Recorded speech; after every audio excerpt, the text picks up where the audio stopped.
"May I have your leftovers, sir?" But when the millionaire looked into her eyes, a miracle happened.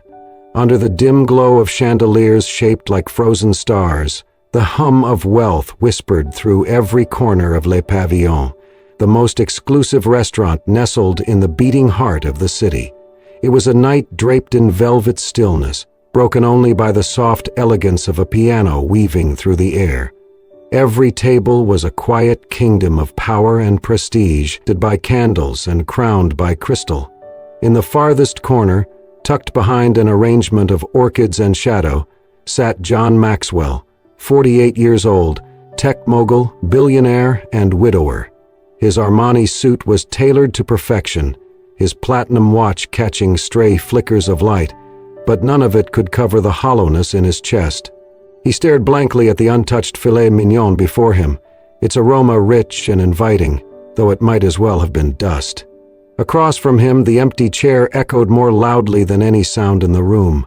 His fingers tightened slightly around the stem of a Bordeaux glass, the red swirl inside dancing like a ghost. 10 years had passed since the accident, since his wife Lillian and their 3-year-old son Caleb had vanished from the world in the crush of twisted metal and shattered glass.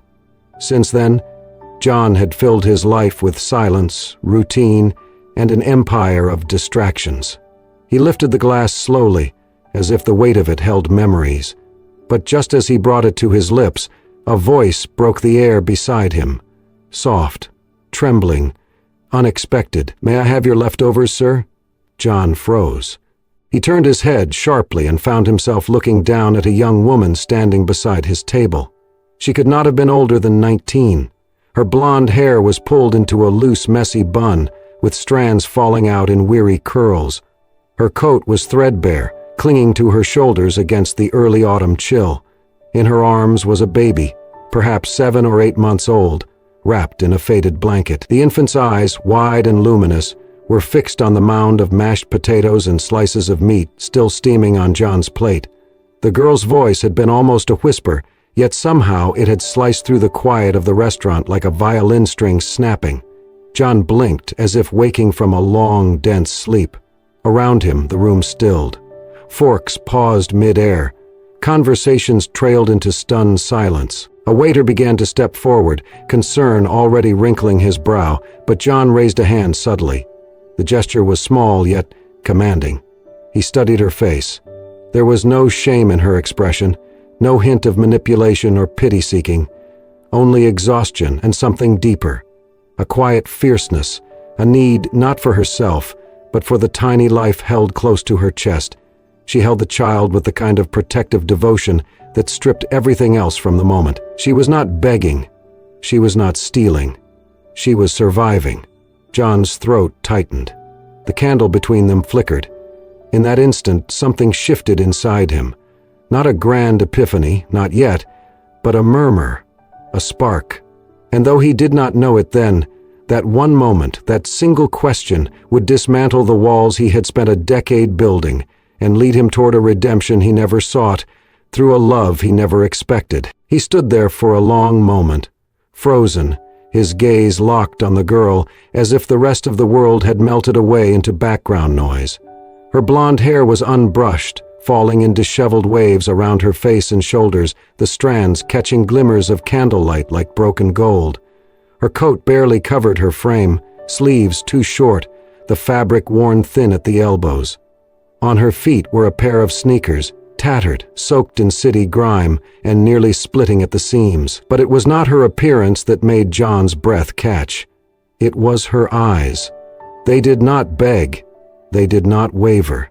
They held him, unflinching, filled with something far stronger than desperation, defense, dignity, and a quiet, almost unbearable sorrow. There was a kind of courage in her expression, the type a person only forges when they have nothing left to protect except the fragile life they carry. She was not asking for herself. She was asking for her child. John hesitated, just a heartbeat longer, as if some unseen thread was being pulled taut between them. Then, with a slight movement, he nudged the plate forward. "Take it," he said softly, almost to himself. She did not dive at the food. She did not devour it like someone starving. Instead, with a reverence that struck him harder than any scream could have, she reached into the satchel draped across her shoulder and took out a small square of cloth, clean though fraying at the edges. She carefully wrapped the mashed potatoes and the remaining slices of meat inside, folding the corners like she was preserving treasure, not leftovers. Then, kneeling gently onto one knee, she cradled the baby closer and retrieved a small plastic spoon from her coat pocket. John watched, unblinking, as she scooped a modest portion of the warm food and blew softly on it before guiding the spoon to the baby's mouth. The child opened instinctively, his tiny lips parting, his tongue reaching. The moment the mashed potatoes touched his tongue, he cooed, a soft, gurgling sound of joy so pure it made John's fingers curl around the edge of the table. The baby's face lit up in the glow of candlelight, his chubby hands patting the girl's chest, a smile blooming across his round cheeks, like a sunrise after a long, frozen night. It was the kind of smile John had not seen in years, not since his own son. Something caught in his throat. He looked away, just for a second, trying to clear the sudden mist from his vision.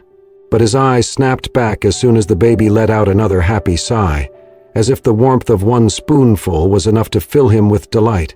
The girl said nothing. She simply kept feeding him, one spoonful at a time, with infinite patience. Her hands were steady, her breathing was calm. She did not once look around to see who might be judging her, or what opinions were forming in the silent sea of wealthy onlookers. She was there for one reason only: to feed her son.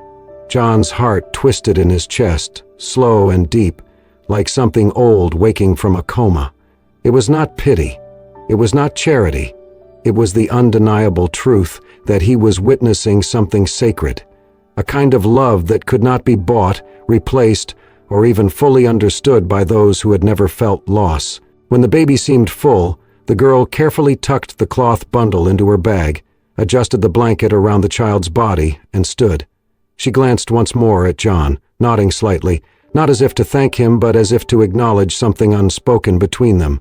Then she turned and walked away, weaving through the rows of white linen tables, out into the cool night beyond the glass doors. John remained seated, unable to move, staring at the spot where she had stood. The candle on the table flickered softly, casting gentle waves of gold and shadow across the untouched wine, the empty chair, the world he had known. Then, before he could rationalize or analyze or talk himself out of it, he rose. Not hurriedly, not dramatically, just quietly, with purpose. He placed his napkin on the table, nodded once at the stunned waiter who hovered nearby, and followed the girl through the heavy restaurant doors into the night. He did not yet understand why, only that he had to. John followed at a distance, his footsteps muffled against the quiet pavement.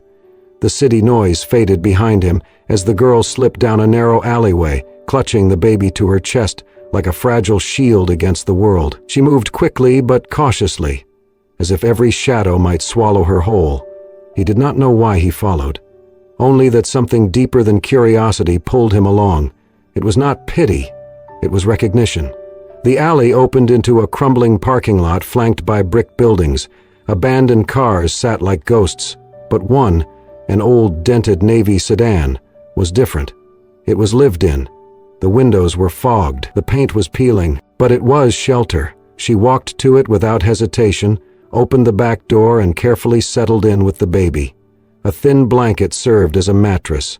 She cradled the infant in her arms, whispering something only the child could hear. Then her voice rose, soft and trembling, to a lullaby. "You are my sunshine, my only sunshine." John lingered in the shadows, transfixed. The baby's hand gripped her collar, eyes fluttering as the melody wrapped around him like a warm quilt. The setting was bleak, but the love undeniable. He stepped forward. Something must have alerted her. She turned, startled.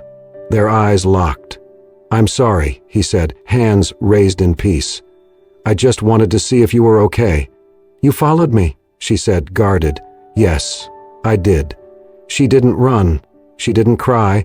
She only looked at him, weighing the stranger in the expensive clothes. "I saw how you fed your son," John said. "I've never seen anything like that. I I needed to understand. After a pause, she said quietly, "His name is Noah. I'm Emily." "Noah?" he repeated. 8 months? She nodded. "He loves mashed potatoes." John's voice dropped. "So did my son." Emily blinked, and in that instant something shifted. She didn't pry, just listened with that rare stillness of someone who knew grief firsthand. "I was studying to be a nurse," she said. "Then I got pregnant. The father disappeared. My parents disowned me. I've been on my own ever since." She spoke plainly, without bitterness. "We've lived in this car for 2 months. I clean houses, wait tables when I can." John looked at the vehicle. The worn blanket, the baby clothes stacked like treasure in the corner. "I can help. A hotel, food, whatever you need." She raised a hand. "No, I'm not asking for money." Surprised, he asked, "Then what do you want?" Emily looked at Noah and said softly, "Just one day. One day where he's warm, full, and safe. That's all." The words hit him harder than any demand ever could. The streetlight flickered above them, casting an amber hue over her face. In that glow, John saw something familiar. Her eyes. His late wife's eyes. Not exactly, but close enough to crack something inside him. The way Emily clutched her child, the way she stood tall with nothing but love as armor. It stirred something in him, something that had been buried with his wife and son. He stepped back, suddenly unsteady. "Thank you," he said. Emily furrowed her brow. "For what?" "For reminding me I still have a heart." She said nothing, only cradled Noah tighter, resuming the lullaby. John stood there a little longer, the song threading through the night like a lifeline, and though Emily didn't smile, she didn't close the door either. And that, somehow, was everything. From that night on, John could not shake the image of the girl with the broken shoes and the baby with the mashed potatoes smile. No matter how many emails he skimmed through or board meetings he attended, their faces stayed with him. Quiet reminders that somewhere in the same city where people drank $800 0-cent wine, a mother and child were surviving on kindness and resilience alone. He never spoke to her again, not right away. Instead, he began to act, silently and precisely, the way he'd built his fortune. He had found her car again, parked behind an abandoned church lot. Without approaching, without intruding, he left small packages near the vehicle in the early mornings before sunrise. A canister of baby formula, a pack of diapers, a sealed container of homemade soup, still warm to the touch. He arranged for a pediatrician to make a discreet visit, pretending to be part of a church outreach program. Emily didn't know who had sent him. She didn't ask. But when the doctor left, she held Noah longer than usual and whispered "thank you" to no one in particular. At first, Emily was skeptical. She had learned to survive by expecting disappointment. But these quiet gestures never came with notes, never came with expectations or requests. No one asked her to smile. No one asked her to be grateful. It was simply there. Steady, gentle, real. Little by little, suspicion gave way to something more dangerous. Hope. Then, one evening, as October cold began seeping deeper into the nights, disaster struck. Noah had been cranky all afternoon, refusing to eat. His forehead was warm, but by nightfall he was burning with fever. Emily tried everything. Cool cloths, gentle lullabies, rocking him back and forth in the back seat of their car. But his cries grew more urgent, his breathing shallow and fast. She rushed to the nearest hospital emergency room. The woman at the front desk barely looked up when Emily explained that her son needed help. When asked about insurance, Emily hesitated. When she said she didn't have any, the woman's face hardened. "We're at full capacity," she said curtly. "You'll need to wait or find another facility." Emily's voice broke. "He's only a baby. He has a fever of 104. He's not responding, please." "Ma'am, there's nothing we can do without proper intake. I'm sorry." Emily stepped outside, her breath clouding in the freezing air. Noah had gone quiet, a terrifying silence. She held him tighter than ever, her body shaking with cold and panic. There was only one thing left she could do. She pulled out her old phone. Her fingers trembled as she typed just 2 words, "Help us." She didn't know if he would come. She didn't even know why she trusted that he might. But 6 minutes later, headlights swept across the curb. John's black SUV screeched to a halt. He jumped out before the engine stopped, his coat flaring in the wind, eyes wild with urgency. He didn't speak. He simply held out his arms. Emily placed Noah into them, and for the first time, the baby did not resist. His tiny hand curled around John's index finger, weak but intentional, as if recognizing something safe. John cradled him with surprising familiarity and strode back into the hospital without waiting in line. "I want a doctor, now," he said to the receptionist, voice steel and fire. "This child has a critical fever. I will cover every cent. But if you let one more minute pass, I will buy this hospital and fire every last one of you." They took Noah immediately. Emily sat in the hallway, shivering with exhaustion, her head in her hands. John stayed by her side, silent.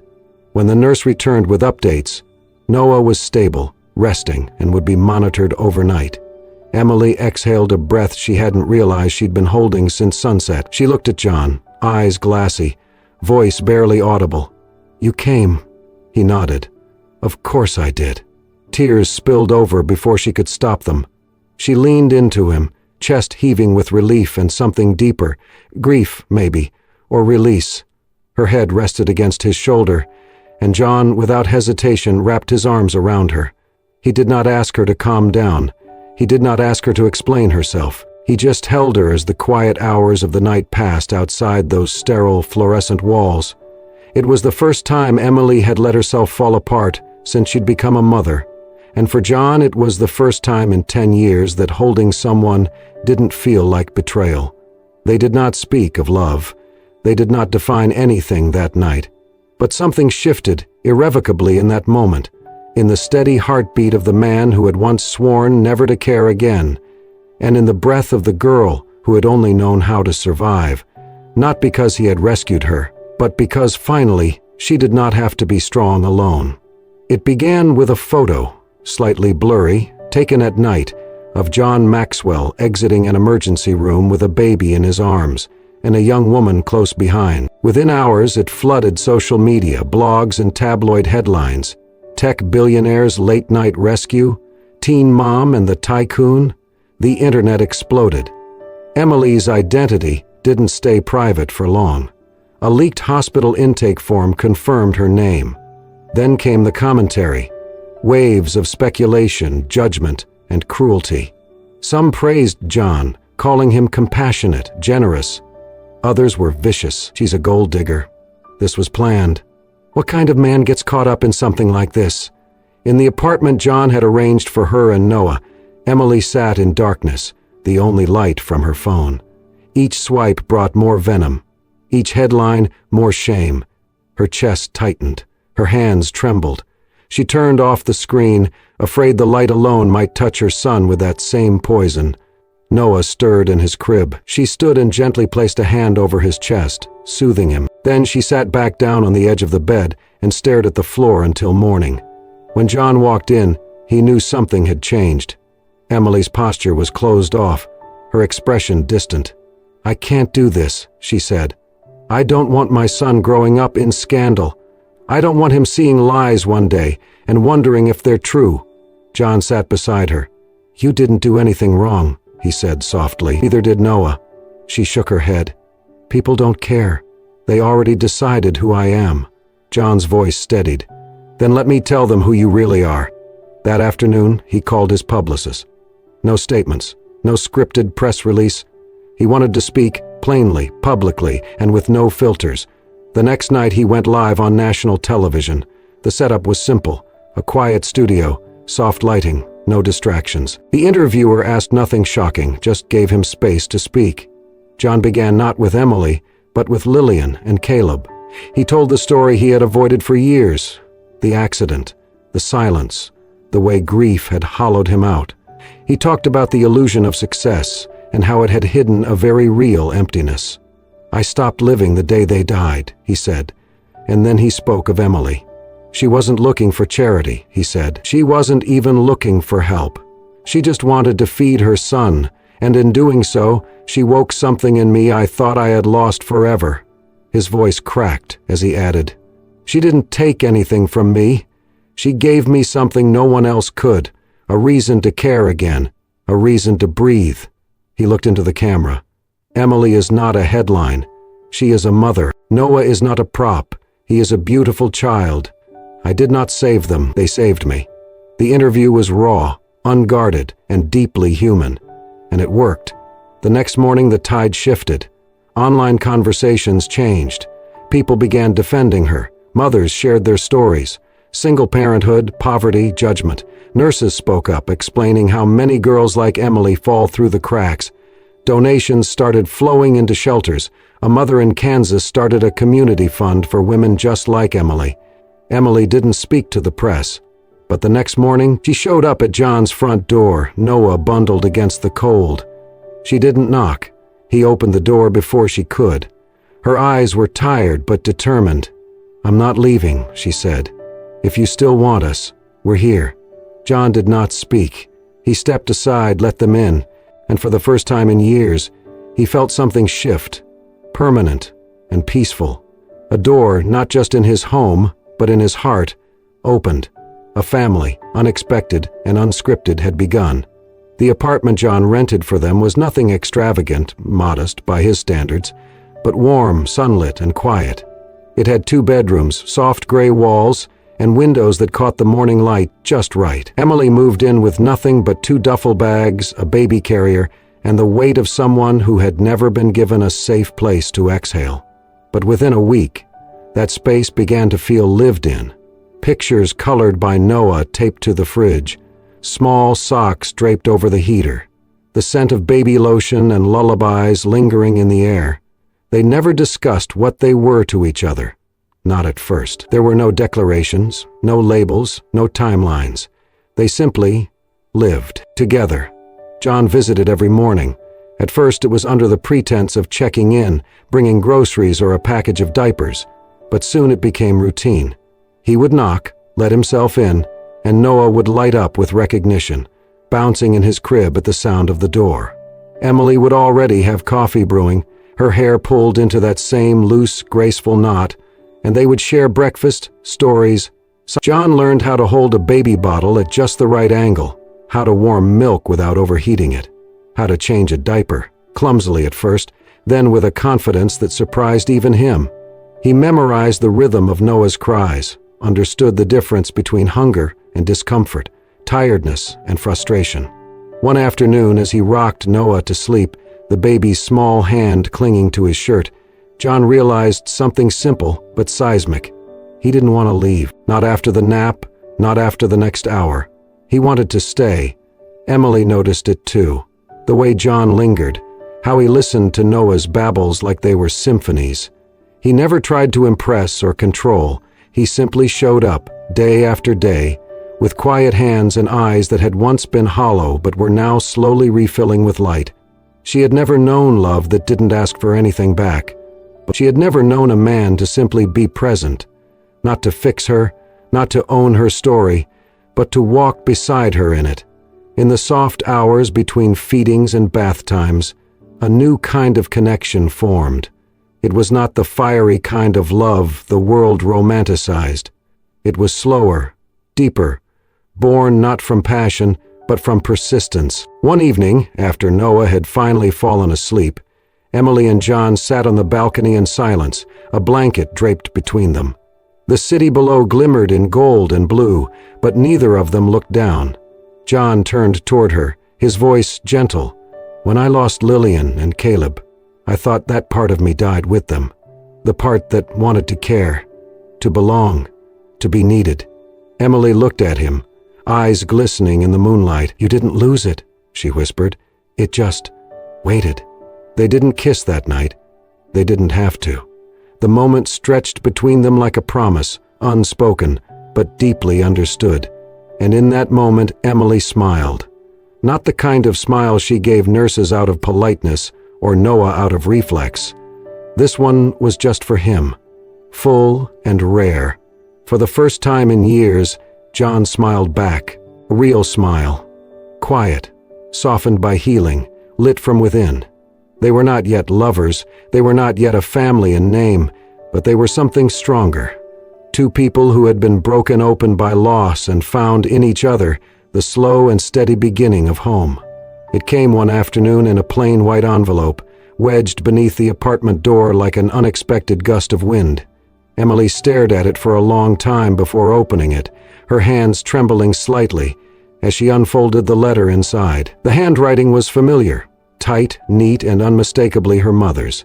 There were only a few lines, no grand apology, no dramatic pleas, just simple words written in ink that seemed to press too hard on the page. If there's still a chance to know my grandson, I would like to try. Emily sat at the kitchen table for over an hour, the letter crumpled gently in her hands as Noah played nearby with his stack of colorful blocks. She didn't cry. She didn't get angry, but the silence that filled the room was thick enough to suffocate. When John arrived that evening, he found her in the same spot. "She wrote," Emily said quietly without looking up. He walked over, picked up the letter, and read it. Then he set it down and took a seat beside her. "What are you thinking?" he asked. "I don't know," she admitted. "It's been almost 2 years since they last spoke to me, since they told me I was no longer their daughter." John nodded slowly. "You don't owe them anything." Emily turned to him, eyes clouded with uncertainty. "But Noah, doesn't he deserve to know where he comes from, even if it's broken?" John paused, choosing his words carefully. "Don't let him grow up with the same emptiness you had. Let him have the chance to forgive. Or not, but let him choose." 3 days later they drove to the town Emily once called home, a sleepy stretch of green hills and narrow roads, where every face seemed to remember the past a little too well. Her parents' house stood at the end of a gravel driveway, the white paint slightly faded, the porch swing still creaking in the wind. Emily stood outside for several long moments, Noah on her hip, his tiny hands gripping her sweater. John stood slightly behind her, offering quiet support, but letting her lead. The front door opened slowly. A woman stepped out, mid-50s, sharp features softened by time and sorrow. Emily's mother. For a heartbeat, no one moved. Then, with a trembling breath, her mother stepped forward. Her eyes landed on Noah, then on Emily, and they filled instantly with tears. "I wasn't strong," she whispered, her voice catching. "I was scared of what people would think, of losing the version of you I thought I raised, and I lost you anyway." Emily said nothing. Her lips parted slightly, her jaw tightening. Her father appeared behind her mother, older than she remembered, his hands folded nervously in front of him. He looked at his grandson like he was seeing something holy. Noah reached out a hand, not knowing the history, not caring, just curious. And that somehow shattered everything. Her mother broke down, stepping forward, arms open but uncertain. May I hold him?" Emily hesitated only a moment. Then, slowly, she placed Noah in her mother's arms. The older woman clutched him as if trying to hold time itself. She sobbed softly, whispering things to the boy who blinked up at her with innocent wonder. John watched from the side, his chest tight. He wasn't part of this moment, but he was witness to its power. When Emily finally stepped forward and wrapped her arms around her mother, the porch seemed to breathe. The past had not disappeared, but it had been softened. Forgiveness was not a lightning strike. It was a slow sunrise. That afternoon, the 3 generations sat around the old kitchen table where Emily once ate cereal before school. Her mother served tea. Her father bounced Noah gently on his knee, and for the first time in years, there was laughter in that house. Emily caught John's gaze from across the room, and he smiled. She mouthed 2 simple words. "Thank you." He shook his head, smiling back. "No," he whispered to himself, barely audible. "Thank you for going home." 1 year later, the world had changed, but only in the ways that mattered. The noise had faded. The headlines were gone. In their place was something far quieter, far more powerful. A life. It was a bright spring afternoon when they returned to the park. The same park where it all began. The breeze moved gently through the trees, and the golden sunlight bathed the open field in a warmth that felt like a benediction. There were no towering floral arches or photographers jostling for the perfect shot. Just a small group of close friends, a white linen cloth spread beneath an old oak tree, and a humble wooden arch wrapped with ivy and ribbon. At the center of it all stood a little boy in a navy new vest and matching bow tie. Noah, now nearly 2 years old, clutched a small velvet box in both hands as he wobbled across the grass, determined to deliver it to the man waiting just a few steps away. John stood there, not in a designer suit, but in a soft gray blazer that Emily had once told him made him look almost human. His hair was longer now, with threads of silver he no longer bothered to hide. His eyes, once clouded by grief, now sparkled with something far rarer than wealth: hope. As Noah reached him, John knelt down and took the box gently from his tiny fingers. The boy looked up and giggled, then toddled back to the edge of the clearing where Emily stood barefoot on the grass, her white dress fluttering in the breeze. She had never looked more beautiful, not because of the dress, not because of the sun behind her, but because of the life in her eyes, the kind of radiance that only grows after surviving darkness. John stepped forward, box in hand, and dropped to one knee. For a moment, the wind seemed to still, as if the world itself paused to listen. He looked up at her, his voice steady, but thick with emotion. "You didn't ask for anything," he said softly. "You didn't beg. You didn't expect. You just showed up, on the worst night of your life, and gave me a chance to remember what it feels like to be needed, to be alive." He opened the box, revealing a simple ring, elegant, unflashy, chosen not for its price, but for the way it would look on her hand when she held their son. "You didn't take my leftovers, Emily," he whispered. "You gave me everything I didn't know I was missing. You gave me family. You gave me love. You gave me a future." He paused, tears glimmering in his eyes. "Will you marry me?"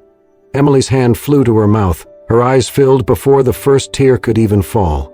She nodded, once, twice, then dropped to her knees in front of him, laughing through her tears as she whispered, "Yes."